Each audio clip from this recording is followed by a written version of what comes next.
this episode, we're going to discuss the recent news about is Leucovorin a treatment for autism? Let's get started. Leucovorin, by fact, as the brief answer, is no. It does not treat autism. Leucovorin. There's many inconsistent studies which show inconsistent results. But no, it doesn't actually treat autism, but treats an alternative condition which is a comorbidity. If we just look on Google.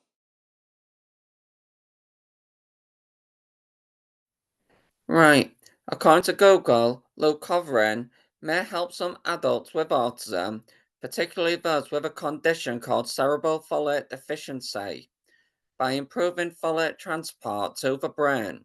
However, the evidence is not sufficient to support its use for the broader autism community, as it's primarily being studied in children with CFD, and results from general studies are inconsistent. More research is needed before it can be recommended as a standard treatment for autism. Close quote. That's where it says that evidence is not sufficient to support its use to the broader autism community. This is the case of most quote unquote treatments for autism, because I don't know one autistic person that does not have a comorbidity, such as I'm epileptic. A lot of autistic people have intellectual disability. A lot of autistic people have ADHD or ADD. You know, I don't know one autistic person who does not have another disability besides their autism. So CFD is one example of a comorbidity. And then there's sensory processing disorder. A lot of autistic people experience that, but that is not specific to autism. Neither is CFD. So Leucovorin, no, there's no sufficient evidence for it. There's no conclusive data for it. As it says, the studies are inconsistent, meaning they are not being replicated properly. Potential benefits and evidence. Improved folate transport. Leucovorin is a form of folate that can cross the blood-brain barrier, potentially improving symptoms for those with CFD who have difficulty transporting folate into the brain. End of quote. Not all autistic people have difficulty uh, with folate being transported to the brain. So, what benefit would this have for those of us who don't experience CFD? Some symptom improvement. In small studies, Leucovorin has shown modest improvements in some autism symptoms, such as irritability and repetitive behaviors, but the effects are not consistent across all individuals. Close quote. Now, just from this part, where it says modest improvements in some autism symptoms and small studies, that's not very safe to go approving it as an autism treatment. Where it says autism symptoms, when you look at non-autistic people exhibit autism symptoms because all quote unquote symptoms have hundreds, sometimes even thousands of physiological roots. And this CFD might just be one of the roots to those traits, such as even people with ADHD who are not diagnosed as autistic still exhibit autism traits. There's lots of overlapping between each condition. So this is not necessarily a treatment for autism at all, but a treatment for CFD, which there's not enough evidence yet to claim that it's safe. FDA approval. I would like you to remember that at the moment, Robert Francis Kennedy Jr., a conspiracy theorist, is the one in charge of FDA. I quote, the FDA has approved Leucovorin for individuals with cerebral folate deficiency, a condition that can co-occur with autism. This is not an approval for the broad autism community, but specifically for those with this diagnosed deficiency. End of quote. Now, a piece of advice I would give you is that if you do not have this condition or your child does not have this condition, this is one part where I would agree with the FDA on this claim, but this claim was made before Robert Francis Kennedy, because they have been researching this for years now, maybe over a decade, uh, but they have not gone saying it's a treatment for autism. So I would only advise you to accept this treatment for your child or yourself if you have this co-occurring condition. And I would just like to point out that Robert Francis Kennedy, out of this Make America Healthy Again, his biggest focus has been autism. And I would just like to illustrate how stupid he is, and all of his people he's chosen, where they all go saying some autism epidemic. It's as if they don't know what the term epidemic means. I'll come back to that shortly. Right, the limitations on what to consider. Insufficient evidence. There is a lack of large, well-designed and controlled studies to prove the safety and effectiveness of Leucovorin for the general autism population. End of quote. So, yeah, like I said, by having such small studies, it's inconclusive, not well designed, on the claim that Tylenol or acetaminophen is the cause of autism. That's insufficient as well. But a big study where there's over 1 million sample size, uh, well, over 2 million actually, in that sample size, that can provide conclusive data, and it shows that there's no association, no correlation between them. But you find that RFK goes taking studies which have less than 10,000 in sample size, which is insufficient. Inconsistent results. Even in studies that have looked into its use, the response to leucovorin has been inconsistent, with some people seeing little to no change. End of quote. And we see this in most autism treatments. There's an organization called Swiss Medica 21. I did a video about them up above. And uh, on this video uh, about Swiss Medica, uh, Swiss Medica goes claim that stem cell therapy cures autism. So many people believed it, even though there was no sufficient evidence to it, and they lost thousands. They became bankrupt. Right, to continue. Not a cure. It's crucial to understand that leucovorin is not a cure for autism. It may only be a potential aid for a specific subset of autistic individuals. End of quote. So, once again, as I advised, it's not for all autistic people and does not suit them. And giving it to them by RFK just saying, and Dr. Oz just going and saying that, oh, leucovorin is a treatment for autism. Uh, there's no specificity there, but you have got to be specific within science. So we can see that there's no golden science. Requires medical supervision. It is essential to consult a doctor before considering any medication, including leucovorin. They can help you understand the risks and benefits and determine if it's appropriate for a specific individual, especially if a deficiency is suspected. End of quote. Right, that's actually the right thing to do according to medical ethics, because all medical intervention, whether it's medication, surgery, therapeutics, all have potential negative effects. That's why on the childhood schedule for vaccines, for example, it is not mandated. People don't have to accept the vaccines, and the reason they've got to discuss it with the pediatrician is a vaccine that is suitable for one person may not be suitable for another. Such if I share a an example from my life experience. Recently, I've experienced something we call acid reflux. Decided to go see a GP about this. I did, but I got to see the GP secretary, and then there were two medications for acid reflux which they had to offer. But I had to discuss individually about other medical conditions I've got, and I had to inform them of what medications do I take. So if you take a combination of medications, the medications can interact and are more likely to cause side effects, which will have a negative impact on your health in general.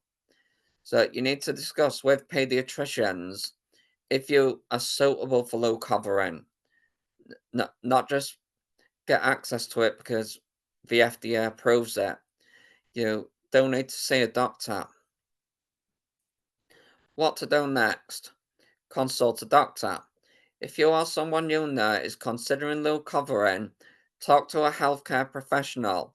They can provide the proper diagnosis and discuss the best course of action based on the individual's specific needs. Close quote. That's just as our advising, and that's what medical ethics implies you've got to do. But you need to acknowledge that all individuals have specific needs to one another, and their needs will interact with the intervention variously, but you'll get various outcomes. That's why in medical interventions, such as for my epilepsy, for example, I was offered brain surgery, but before accepting the surgery, uh, uh, I went asking the doctor, what's the chance that this surgery will actually work? And I was given 66%. So a 66% chance of the surgery working on me, where they're going to remove a part of my brain, the origin of my epileptic seizures. So I decided to decline it and said, no, it's not worth the risk because there were a lot of potential side effects, and surgery even has the potential to make you die. So it's really is very careful that you've got to know the benefits and the cons to any medical intervention, the dangers of them. Because officially, medical intervention is us playing quote unquote God. It's us trying to control nature, medicine in general. So we are playing God to a certain extent when it comes to medical science. To continue, avoid off label use without a doctor's advice. Do not use low covering off label as a substitute for comprehensive and collaborative care planning based on individual needs. Close quote. Yes, that's the advice being given by doctors and medical services. And make sure you don't forget that this information here is uh, by doctors in general around the globe. It's not just from RFK. So you find that the vast majority of doctors, medical services around the world are advising you, do not listen. Don't listen to low covering being a cure to autism. Don't just consume it or get your child to consume it if they've got a diagnosis of autism. And certainly don't just consume it if your child has no diagnosis. So if you actually are going to give it to your child or think your child's autistic, I would advise you to make sure your child has a formal diagnosis first, and not just someone who is self-diagnosed. Now, spoke earlier about RFK, Dr. Oz, and all the other colleagues who was chosen being thick and stupid, not even knowing what epidemic means. So let's just look that up. Right, so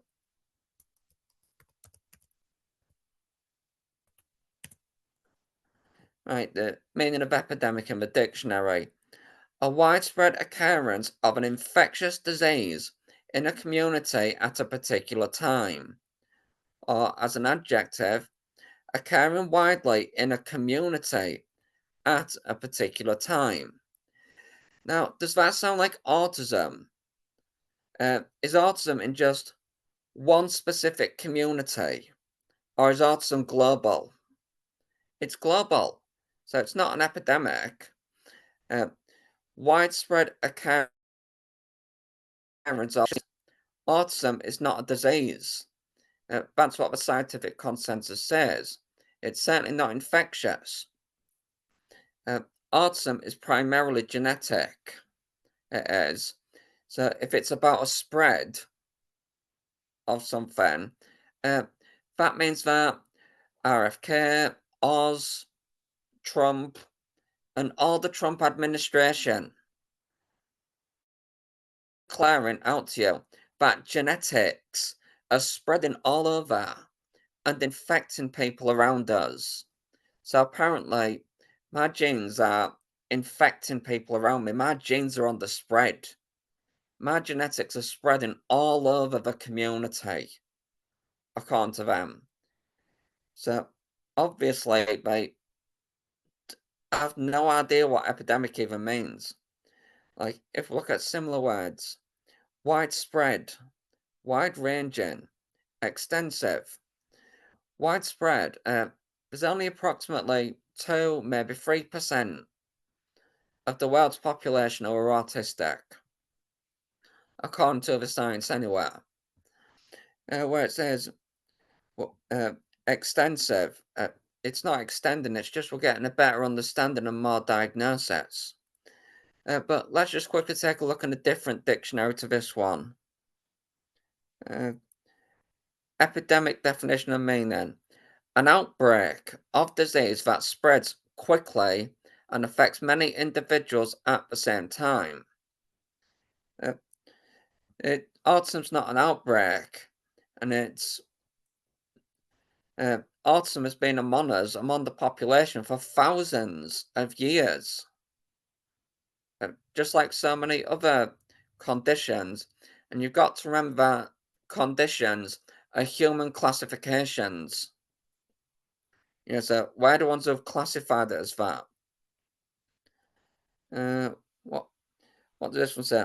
The appearance of a particular disease in a large number of people at the same time, such as a flu epidemic.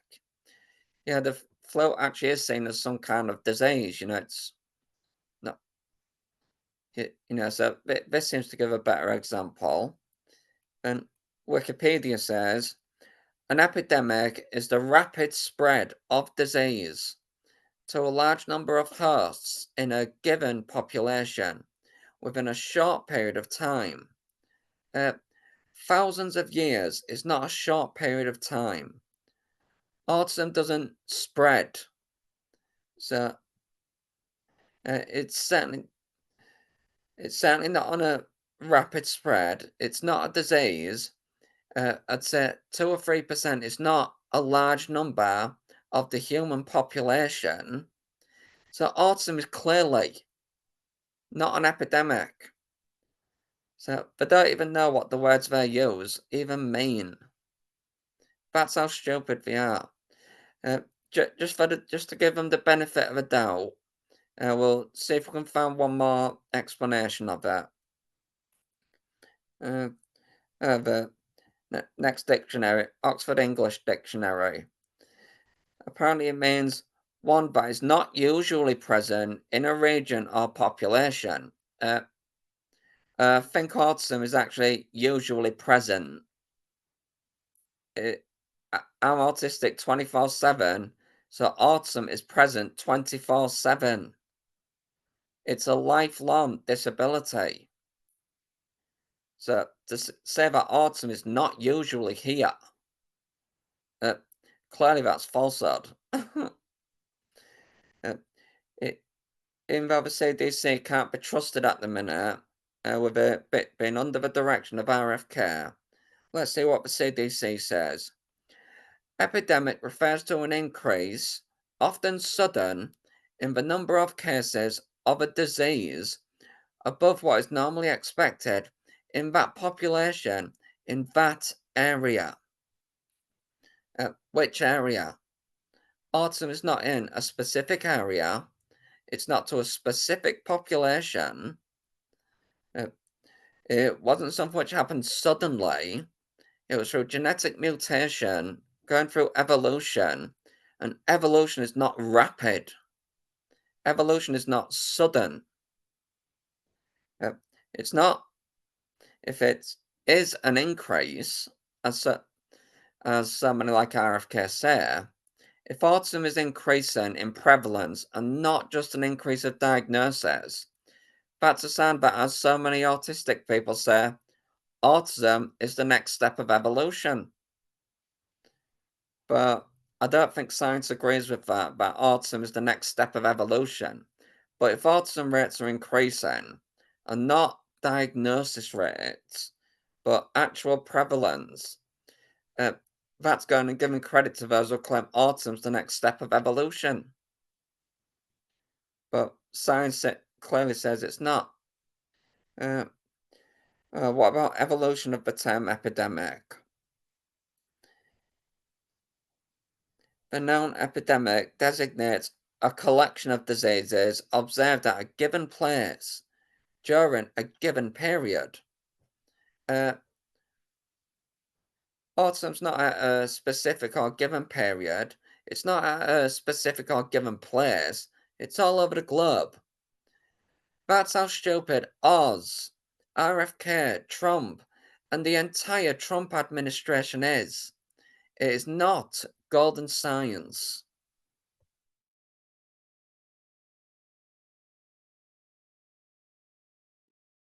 That should illustrate just how fake and stupid Donald Trump, Dr. Oz, Robert Francis Kennedy, and all their colleagues, politicians, really are, including how stupid the senators in the Senate, such as Bill Cassidy, who chose to confirm RFK as Secretary of Health and Human Services. So Bill Cassidy is not a very good leader of a health committee by choosing someone like RFK. Uh, so throughout this whole Trump administration, it's pseudoscience, not golden science, we should have covered. And this is not just dangerous to the Americans, but all this medical misinformation is actually dangerous to the globe. Just like people all over the world, so many now believe that vaccines cause autism, even though there's no evidence for it, that it can't be replicated. People are going to believe this, that Tylenol causes autism. So many are going to start believing that so many pregnant women will not have the fever trait, and will result in miscarriages and birth defects. So they're actually increasing sickness by doing this with this misinformation.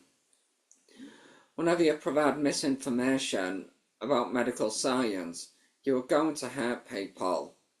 Well, so all the things about vaccines that is taught, RFK and his colleagues, saying Tylenol is the cause of autism, but thinking paracetamol is not. Uh, they're just the brands. It illustrates further he has no idea what he's saying. It's a perfect example of the classic Dunning-Kruger effect, where he speaks so confidently as if he knows what he's talking about, but he clearly has no idea what he is talking about. And I'd say I illustrated that pretty well with when I went through the term epidemic. And he's going to claim there's an epidemic of autism. I'd say he illustrated that pretty well, that he has no idea what the words he uses even mean. When he talks about chronic disease, then excessively talking about autism, for example. Autism's not a chronic disease, so he doesn't even know what autism is. So these people who don't even know what disabilities are, but they're the ones giving out medical advice. And the way Trump talks, then No bad can happen. Uh, uh, only can good happen. Only can good happen. Who talks that way? Exactly. So Trump's not even very good at speaking. You know, it's no different to RFK. As with disabilities in general, you can see that Maha, uh, the Trump administration, is not interested in making America healthy again. Because if it was, it would actually address the root causes of chronic disease, of the increases of disabilities, of disorders, of diseases. It would address the root causes. We have known for decades, including doctors, that the big increase of disease which is going on is not all down to food diet or bad diets or lack of physical activity. We know that it involves a big combination of socio-economics. I've even published a book myself about how socio-economics are having a big impact on our health. Because even I could see that people who are on very low income, because they can't afford their needs, they're more likely to get sick. By being more sick than not being able to afford, they're more likely to die sooner and have a lower lifespan. Yeah. So, really, the things which is increasing the disease rate, the thing we can put in common among all these things is adversity. As we're seeing an increase of adversity in the world, we're seeing disabilities, disorders, diseases increase with it. It's generally agreed upon among autism researchers that autism is caused by a combination of genetic and environmental factors.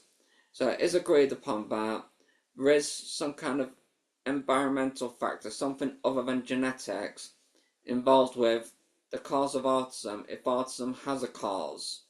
Because it possibly doesn't have a cause at all.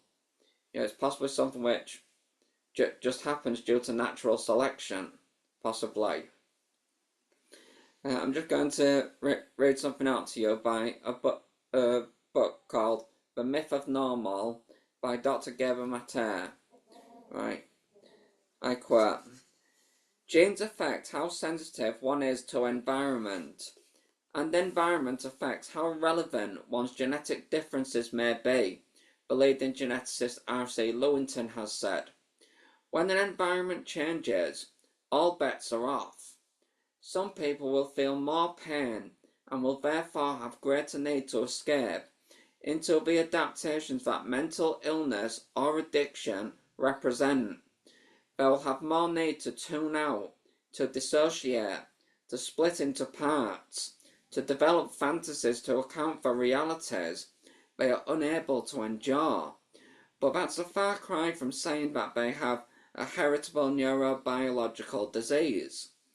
These are the children that Tom Boyce, a professor of pediatrics and psychiatry at the University of California, San Francisco, describes as orchids, exquisitely sensitive to their environment, making them especially vulnerable under conditions of adversity, but unusually vital, creative, and successful within supportive, nurturing environments.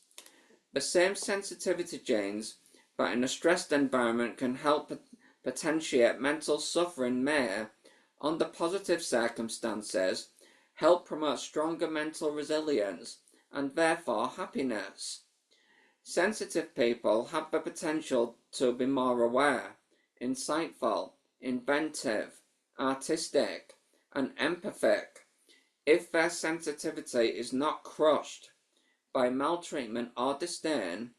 The most sensitive of our kind have made some of the most lasting cultural contributions. Many of these have also suffered the most intense pains during their lives. Sensitivity can be the quintessential combo package, gift and curse, all in one." End of quote.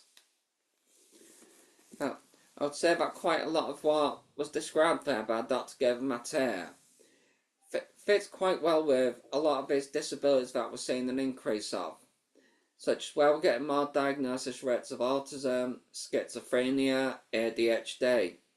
So if we just look at some of the traits for a moment, so schizophrenia, we have hallucinations and delusions, for example. And it said about, Dr. Gavin Mater mentioned about escaping from realities that they can't endure. So if they are too sensitive to endure a present environment, the environment they are in, they'd want to escape from it. So the mind puts them into these hallucinations, delusions. Then that's like switching off reality. Say if we go to autism, the fixated interests. You know, when an autistic person is fixated on their interest, it rather switches the world off. It's an escape from the world, escape from reality. And say if we think of ADHD, where they lose their attention, losing attention to everything around them, that seems to be another trait associated with switching the world off. So it seems like to me that as adversity is increasing, as people are becoming experiencing more troublesome things, such as financial crisis, homelessness, more natural hazards occurring in the world, which are causing these traumatizing effects on people's lives, things to do with the environment, environmental factors, then that's making them need to escape from reality. So maybe that's why these conditions actually seem to be appearing to be to persist and be more frequent now than they were in the past, because there wasn't as much adversity in the past as there is today. So just if we think for a moment about the old racist belief that black people will never be as smart as white people, if we just look to that belief for a moment, scientific studies have shown that it of course wasn't their skin colour that made them have less effective academic performance, but what they come to find is that racism, being in a racist environment reduces IQ. It was the racism and prejudice that made them perform poorly in their academics. It wasn't anything biological, but it was the adversity they were experiencing that reduced their IQ. And when it comes to IQ tests for things like intellectual disability, it also depends on how exactly do you test someone's IQ. And IQ tests were invented by eugenicists. The eugenicists believed that human traits, human characteristics, including IQ, were unchangeable, that they can't change. So they thought that if they can use an IQ test to measure someone's intelligence, they thought the intelligence never increases, the intelligence never reduces. And that's one of the problems with IQ tests is it does not test what you can potentially learn, what your IQ could potentially become as you increase it or just leave it to reduce. That's one of the problems with IQ tests. And where I say about how you test them, there's more than one IQ test, but we found that at some of them, autistic people are better than non-autistic people. So we can see that different IQ tests give advantages to different people, to people whose brains work in a different way. Yes, the WISC test, for example, non-autistic people seem to do much better than autistic people at that, but there's an alternative where autistic people are like 40% faster at it. And where you can see it's due to particular differences between the two, the RSPM and WISC. While the WISC has more verbal language included, the RSPM uh, doesn't include much verbal language, and that seems to make autistic people flourish and thrive in their intelligence.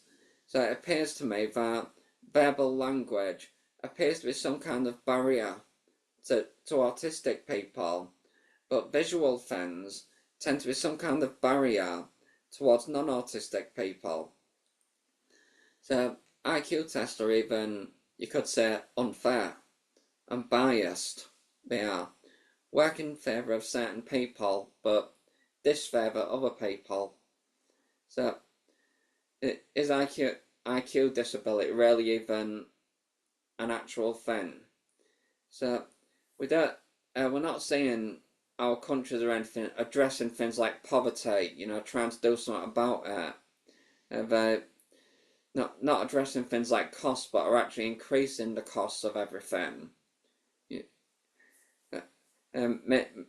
Me right now at the moment, I'm in the middle of writing my next book where I'm sharing of how in my country, the UK here, where I live, we've got what we call the benefit system, but the benefit system, it's not helping people, it's actually making things worse, the way our systems are.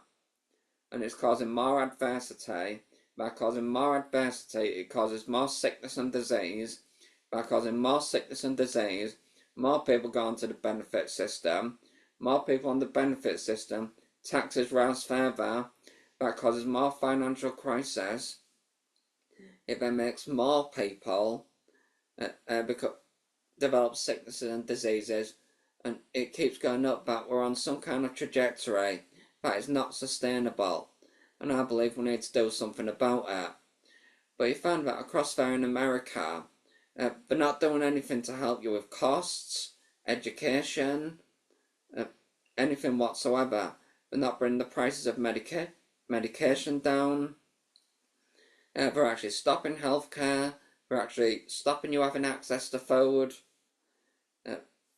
And to choose such a group of stupid people to be in leadership of health, I find that disgraceful of the Republicans.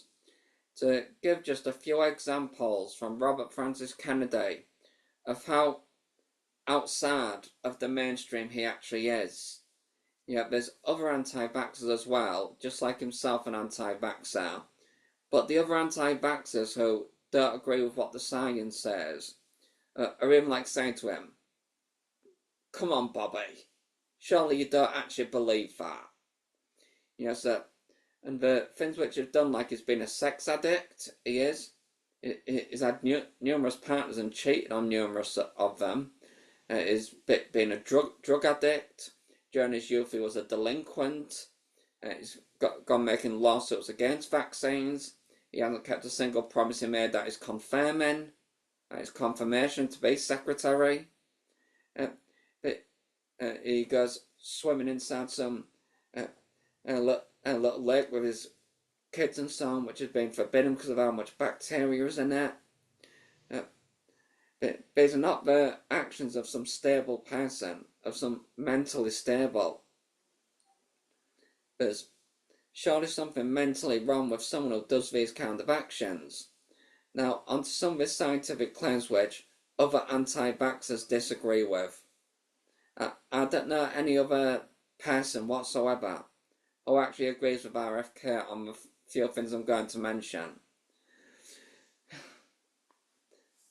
Apparently, Wi-Fi causes you cancer, but we're all surrounded by Wi-Fi. So why aren't we developing cancer, all of us?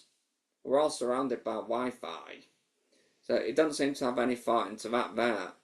He thinks that germs are not even real. He thinks they don't exist. What scientist agrees with that? That germs don't exist, that bacteria cannot cause sickness and disease. Claiming germ theory is not real. He claims that AIDS is some biological weapon made by humans, that it's something we've made to use as a weapon against people. That's clearly outside the mainstream, even of anti-vaxxers. People who believe that all these vaccines cause autism, even started by Andrew Wakefield, him starting that part of the anti-vax movement.